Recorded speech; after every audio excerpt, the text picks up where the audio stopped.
Samantala, epektibo na ang kautusan sa mga motorista na dumadaan sa mga kakalsadahan na sakop ng Asingan na nagtatakda ng speed limit depende sa uri ng sasakyan at tinatahak na bahagi.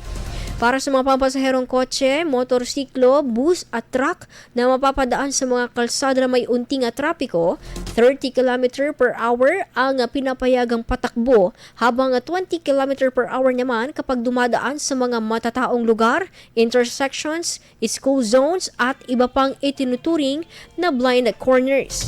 Alinsunod sa RA 4136 o ang Land Transportation and Traffic Code, ang kautusan at pagpapahalaga sa kaligtasan sa mga kakalsadahan matapos tukuyin na pangunahing dahilan ng aksidente sa daan ang mabilis na pagpapatakbo. Maaaring hindi masakop ng kautusan ang mga driver, doktor, law enforcement personnel na tumutugon sa oras ng emergency tulad ng agarang gamutan, panghuhuli ng kriminal, pagresponde sa sunog at gyera. May kaukulan traffic violation ticket ang mahuling lalabag at posibleng pagkaaresto at impound ng sasakyan.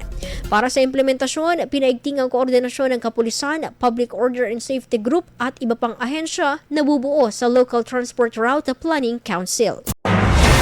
IFM News. IFM News. IFM News.